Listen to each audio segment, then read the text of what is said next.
CPM-ഉം കോൺഗ്രസും ഭരിക്കുന്ന UPA സർക്കാർ അവര് കേരളത്തിന് കൊടുത്ത കാശാണ് 72,000 കോടി. ഇതാണ് ഫാക്ട്. 2014 ജനങ്ങൾ തീരുമാനിച്ചു ഇനി കോൺഗ്രസ് ഈ നാട്ടിൽ വേണ്ട, രാജ്യത്തിൽ വേണ്ട, നരേന്ദ്രമോദിജിന് സർക്കാർ വരണം. കഴിഞ്ഞ 10 കൊല്ലം നരേന്ദ്രമോദിജി കേരളത്തിന് വേണ്ടി എത്ര കാശ് കൊടുത്തു? 3,32,000 കോടി. ഇതാണ് സത്യം.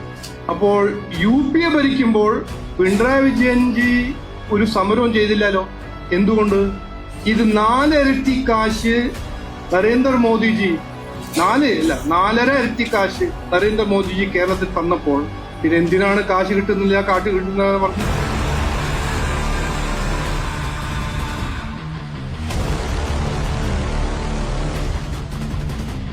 പിണറായി വിജയൻജി മുഖ്യമന്ത്രിയാവുമ്പോൾ കേരള സംസ്ഥാനത്തിന്റെ കടം 1.4 ലക്ഷം കോടിയായി.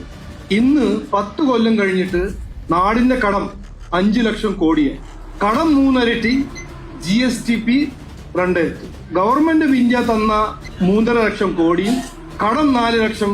കഴിഞ്ഞ 10 കൊല്ലം പിണറായി വിജയൻജിന്റെ സർക്കാരിന് കിട്ടിയ കാശ് 7 ലക്ഷം കോടിയാണ്. 10 കൊല്ലം 7 ലക്ഷം കോടി. 7 ലക്ഷം കോടി ചെലവാക്കിയ സംസ്ഥാന സർക്കാർ തന്ന ഫലമാണ് നാടിലെ ഏറ്റവും കൂടുതൽ തൊഴിലില്ലായ്മ. രാജ്യത്തിൽ ഏറ്റവും കൂടുതൽ തൊഴിലില്ലായ്മയാണ് കേരളത്തിൽ. 30% തൊഴിലില്ലായ്മ, അൺഎംപ്ലോയ്മെന്റ്. രാജ്യത്തിൽ ഏറ്റവും കൂടുതൽ ഇൻഫ്ലേഷൻ, വിലക്കയറ്റം. ഈ ഒരു വീഡിയോ ആദ്യം കണ്ടപ്പോൾ എന്റെ മനസ്സിലോട്ട് ആദ്യം കടന്നു വന്ന ഒരു കാര്യം വേറെ ഒന്നുമില്ല.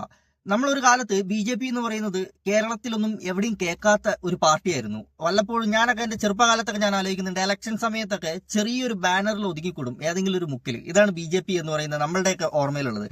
പിന്നെ ഇതൊരു മോദി തരംഗം എന്നതിലുപരി ഒരു BJPക്ക് ശക്തനായ ഒരു നേതാവിനെ കിട്ടിയെന്ന് വേണമെങ്കിൽ പറയാൻ പറ്റും. കാരണം വേറെ ഒന്നും കൊണ്ടല്ല, 2014 മോദി തരംഗം അടിച്ചു തുടങ്ങിയതാണ്. പക്ഷെ കേരളത്തിൽ വലിയ അനക്കൊന്നും ഉണ്ടായിരുന്നില്ല.